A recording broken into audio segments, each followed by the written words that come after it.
ಹೊಸನಗರ ತಾಲೂಕಿನ ಕಲ್ಲಹಳ್ಳಿ ಸೇತುವೆ ಪ್ರದೇಶದಲ್ಲಿ ತ್ಯಾಜ್ಯ ವಿಲೇವಾರಿ ಮಾಡ್ತಾ ಇದ್ದು, ಇದರಿಂದಾಗಿ ಶರಾವತಿ ನೀರು ಕಲುಷಿತಗೊಂಡು ಪರಿಸರ ಮಾಲಿನ್ಯ ಉಂಟಾಗಿದೆ.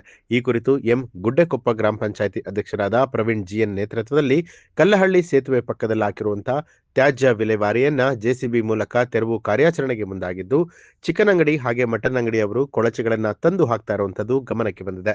ಅವರಿಗೆ ದಂಡವನ್ನ ವಿಧಿಸಿ ಮುಂದಿನ ದಿನದಲ್ಲಿ ಕಸ ಹಾಕಿದರೆ ಬೆಂಗಳೂರು ನಗರದ ರೀತಿಯಲ್ಲಿ ಅವರ ಮನೆಯ ಮುಂದೆ ಕಸ ಹಾಕ್ತಿವಿ ಅಂತ ಹೇಳಿ ಎಚ್ಚರಿಕೆ ಕೊಟ್ಟಿದ್ದಾರೆ. ನೋಡಿ, ಇದು ರಾಜ್ಯ ಹೆದ್ದಾರಿ ಆಗ್ಬಿಟ್ಟು ಇಲ್ಲೇ ಪಕ್ಕದಲ್ಲಿ ಸ್ಕೂಲ್ ಇದೆ. ಸ್ಕೂಲ್ ಮಕ್ಕಳಿಗೂ ಈ ಒಂದು ಪರಿಸರ ಹಾಳಾಗೋದ್ರಿಂದ ತೊಂದರೆ ಆಗ್ತಿದೆ. ಮತ್ತು ಪರಿಸರ ಮಾಲಿನ್ಯ ಉಂಟಾಗ್ತಿದೆ. ಈ ನೀರುಗಳು ಹೊಳೆಗೆ ಹೋಗಿ ಇಲ್ಲಿಂದ ಹೊಸನಗರ ಪಟ್ಟಣಕ್ಕೆ ಸಹಿತ ಕುಡಿಯೋಕೆ ಈ ನೀರನ್ನ ಇಲ್ಲೇ ಹಿಂದೆ ಪಂಪ್ ಹೌಸ್ ಇದೆ. ಇದರಿಂದ ತುಂಬ ಜನಕ್ಕೆ ತೊಂದರೆ ಆಗ್ತಿದೆ. ಇದು ನೇರವಾಗಿ ಗ್ರಾಮ ಪಂಚಾಯತಿನ ಮತ್ತು ತಹಶೀಲ್ದಾರ್ ಸಹಿತ ಈ ಸ್ಪಾಟಿಗೆ ಬಂದು ಇದ್ರ ಬಗ್ಗೆ ವೀಕ್ಷಣೆ ಮಾಡಿ ಹೋಗಿದ್ದಾರೆ. ಇದು ಮುಂದಿನ ದಿನಗಳಲ್ಲಿ ಒಂದು ಪರಿಸರ ಸ್ನೇಹಿ ಪ್ರದೇಶವಾಗಿ ಒಂದು ಅಭಿವೃದ್ಧಿ ಪಡಿಸೋಣ ಅಂತ ಹೇಳಿ ಅವರು ಒಂದು ನಮಗೂ ಸಲಹೆ ನೀಡಿದ್ದಾರೆ. ಅದೇ ರೀತಿ CC ಕ್ಯಾಮ್ರಾ ಲೈಟ್ ವ್ಯವಸ್ಥೆ ಮಾಡ್ತೀವಿ. ಇಲ್ಲಿ ಯಾರೇ ಕಸ ಹಾಕಿದಿರೋ ಅದನ್ನು ಅವ್ರ ಮನೆ ಎದುರಿಗೆ ಹಾಕ್ತೀವಿ ಅನ್ನೋ ಒಂದು ಎಚ್ಚರಿಕೆಯನ್ನು ಈ ಮೂಲಕ ನಾನು ಅವರಿಗೆ ತಿಳಿಸ್ತಾ ಇದ್ದೇನೆ. ಮೀನು ವ್ಯಾಪಾರ ಮಾಡ್ತಾ ಇದ್ದೀವಿ. ಕೋಳಿ ಕಸ, ದನ ಕಡ್ಡಿ ಕಸ ಎಲ್ಲ ತಂದು ಇಲ್ಲಿ ಹಾಕ್ತಾ ಇದ್ದಾರೆ.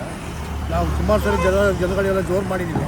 ಅವ್ರು ನಮ್ಮ ಮಾತಿಗೆ ಎಚ್ಚರಿಕೆ ಕೊಡಲ್ಲ, ನಮಗೆ ಎದುರಿಸ್ತಾರೆ, ಏನಾಗುತ್ತೆ ಏನು ಕೇಳ್ತಾರೆ. ಹಾಗಾಗಿ ನಾವು ಅದ್ರ ಬಗ್ಗೆ ತಲೆ ಕಟ್ಕೊಂಡು ಬಿಟ್ಟಿದ್ದೀವಿ.